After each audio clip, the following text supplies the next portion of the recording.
À Auschwitz, il y a certaines personnes qui pleurent, qui éclatent en sanglots, d'autres qui sont horrifiés, qui ont du mal à marcher, à respirer. Et puis il y en a d'autres qui ressentent rien. Ça a été un petit peu mon cas. Au début, quand j'ai planifié un petit peu mon voyage pour aller voir, je me suis dit dans ma tête, ouais, je vais pleurer, ça va être compliqué et tout. Et je pense que tu te dis un petit peu la même chose. Ou simplement tu y es déjà allé, tu n'as rien senti et tu essaies de comprendre pourquoi. Et du coup, dans cette vidéo, on va parler de ça. Est-ce que c'est normal de tout simplement rien ressentir? Avant de commencer cette vidéo, si tu veux en savoir plus sur la Pologne, tu veux un guide complet sur qu'est-ce que tu dois visiter, les bonnes astuces, que ce soit en termes d'organisation, de transport, de météo, quand est-ce qu'il faut y aller, quand est-ce qu'il ne faut pas y aller, et surtout les endroits à visiter et là où tu peux loger, et je t'ai créé un guide complètement gratuit sur toute la Pologne en général. Il est dispo dans la description, c'est le premier lien, tu le télécharges. Et nous, on va tout de suite regarder notre vidéo. En fait, quand on y va, on se dit qu'on doit ressentir quelque chose parce qu'il s'est passé des choses horribles finalement et que c'est triste et que du coup n'importe qui doit ressentir quelque chose là-bas. Que c'est pas normal de rien ressentir, qu'on est un monstre, qu'on est méchant, qu'on s'en fout, que voilà, on peut se dire plein de choses comme ça. Il peut y avoir aussi la pression sociale et tout, tu peux voir des gens tristes et tu te demandes pourquoi toi t'es pas triste, comme un enterrement par exemple. Tu peux ne pas pleurer un enterrement alors que c'est ta grand-mère, ton grand-père, même tes parents, tu vois. Du coup, tu dis, il faut que je sois triste, parce que sinon, c'est pas normal. Donc on se sent coupable de rien ressentir et c'est normal. C'est normal de penser ça. En fait, ce qu'il faut comprendre, c'est deux choses. Soit le cerveau, il te protège complètement, donc tu as des mécanismes à l'intérieur qui bloquent toutes les émotions. Du coup, il y a cette distance entre ce que tu vois, ce qui s'est passé et ce que toi, qui est en train de vivre tout ça. Et la deuxième chose, c'est simplement qu'en fait, à Auschwitz, on ne ressent pas grand-chose. Pourquoi? Parce qu'en fait, on ne voit pas grand-chose. C'est plus maintenant un musée, un lieu de mémoire. Certes, il y a quelques trucs qui restent, mais il n'y a pas les détails d'horreur, de traumatisme qui pourraient vraiment rendre la chose difficile à vivre. Ce que je veux dire par là, c'est que déjà, il y a beaucoup de monde à Auschwitz, de visiteurs, maintenant j'appelle ça des touristes tellement c'est le bordel. Les groupes s'enchaînent, toutes les 5 minutes, tu as un groupe qui part, un groupe de 30 à 40 personnes. Donc en fait, quand tu regardes un truc, tu n'as que 5 minutes pour être dans la pièce, pour comprendre, et ensuite tu passes à autre chose, hop, 5 minutes, etc. etc. Tu as le groupe de derrière toi qui te pousse pour que tu avances dans ta visite.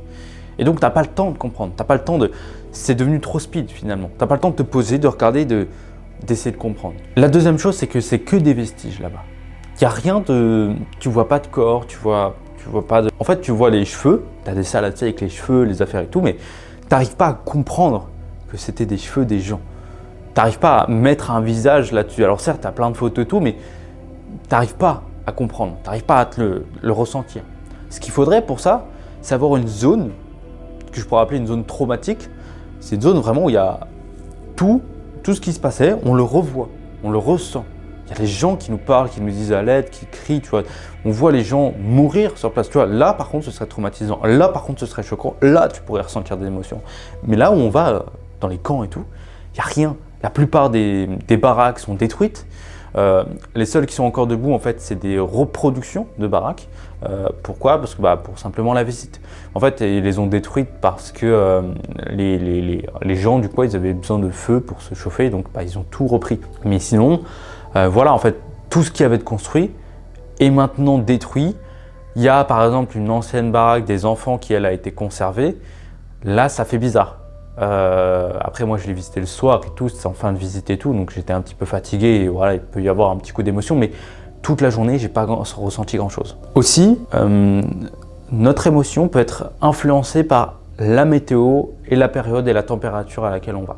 Si par exemple, tu y vas, mois de juin, 25 degrés, ciel bleu, etc. C'est sûr qu'on ne va pas avoir cette ambiance triste, ce qu'on peut avoir dans les films, etc. Où il fait froid, où il neige, où il pleut. Là, par contre, c'est des conditions horribles pour vivre là-dessous. Et voilà, donc on se dit,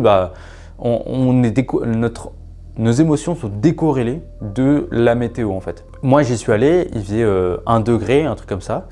Par contre, j'avais un ciel bleu et donc ça matchait pas en fait. Et du coup, j'avais peut-être moins d'émotions à ce moment-là. Si par contre tu vas, il fait moins 5 degrés, neige, froid, vent, pluie et tout, ça va être beaucoup plus violent pour toi et tu vas pouvoir mieux comprendre un petit peu ce qu'ils vivaient sans leurs vêtements, sans parapluie. Ils devaient travailler dehors, ils se faisaient chasser, tuer, ils avaient faim. Enfin voilà, tu vois, ils étaient vraiment pas habillés très chaudement, donc évidemment que là, ils mourraient beaucoup. Et donc à ce moment-là, là tu vas pouvoir peut-être ressentir plus d'émotions. Mais il ne faut pas chercher forcément à ressentir d'émotions. C'est vraiment pas le but du lieu.